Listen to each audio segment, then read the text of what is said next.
சேலத்தில் தேர்தல் விதிகளை மீறி விஜய் கட்சி நிர்வாகிகள் பொதுமக்களுக்கு உணவு வழங்கினர்.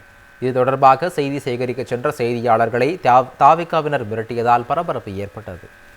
தமிழ்நாட்டில் ஏப்ரல் 23 தேர்தல் நடைபெற உள்ளதால் தேர்தல் நன்னடத்தை விதிமுறைகள் அமலில் உள்ளன. வாக்காளர்களை கவரும் வகையில் எந்த ஒரு செயலிலும் அரசியல் கட்சியினர் ஈடுபடக்கூடாது என்று தேர்தல் ஆணையம் தொடர்ந்து வலியுறுத்தி வருகிறது. ஆனால் தேர்தல் விதிமுறைகளை மீறி சேலத்தில் உள்ள நடிகர் விஜயின் கட்சி நிர்வாகிகள் தொடர்ந்து பல்வேறு நடவடிக்கைகளை மேற்கொண்டு வருகின்றனர். கடந்த சில தினங்களுக்கு முன்பு பொதுமக்களுக்கு பரிசு பொருட்கள் வழங்கியதாக அக்கட்சியின் மாவட்ட செயலாளரின் மீது வழக்கு பதிவு செய்யப்பட்டுள்ளது. மேலும் ரமலான் நாளன்று விஜய் கட்சியின் சின்னம் பொறித்த குடிநீர் பாட்டிலை விநியோகித்ததாக நிர்வாகிகள் 3 பேர் மீது வழக்கு பதிவு செய்யப்பட்டுள்ளது.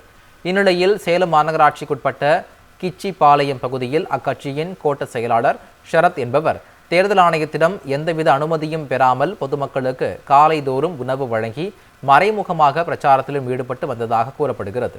இது தொடர்பாக செய்தி சேகரிக்க சென்ற செய்தியாளர்களை ஷரத் மற்றும் அவரது ஆதரவாளர்கள் மிரட்டியது பரபரப்பை ஏற்படுத்தியுள்ளது.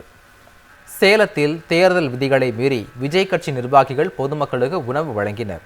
இது தொடர்பாக செய்தி சேகரிக்க சென்ற செய்தியாளர்களை தாவிகாவினர் மிரட்டியதால் பரபரப்பு ஏற்பட்டது. தமிழ்நாட்டில் ஏப்ரல் 23 தேர்தல் நடைபெற உள்ளதால் தேர்தல் நன்னடத்தை விதிமுறைகள் அமலில் உள்ளன. வாக்காளர்களை கவரும் வகையில் எந்த ஒரு செயலிலும் அரசியல் கட்சியினர் ஈடுபடக்கூடாது என்று தேர்தல் ஆணையம் தொடர்ந்து வலியுறுத்தி வருகிறது. ஆனால் தேர்தல் விதிமுறைகளை மீறி சேலத்தில் உள்ள நடிகர் விஜயின் கட்சி நிர்வாகிகள் தொடர்ந்து பல்வேறு நடவடிக்கைகளை மேற்கொண்டு வருகின்றனர். கடந்த சில தினங்களுக்கு முன்பு பொதுமக்களுக்கு பரிசு பொருட்கள் வழங்கியதாக அக்கட்சியின் மாவட்ட செயலாளரின் மீது வழக்கு பதிவு செய்யப்பட்டுள்ளது. மேலும் ரமலான் நாளன்று விஜய் கட்சியின் சின்னம் பொறித்த குடிநீர் பாட்டிலை விநியோகித்ததாக நிர்வாகிகள் 3 பேர் மீது வழக்கு பதிவு செய்யப்பட்டுள்ளது.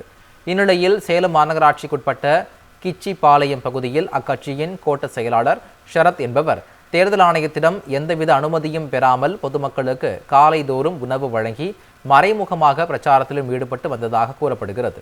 இது தொடர்பாக செய்தி சேகரிக்க சென்ற செய்தியாளர்களை ஷரத் மற்றும் அவரது ஆதரவாளர்கள் மிரட்டியது பரபரப்பை ஏற்படுத்தியுள்ளது.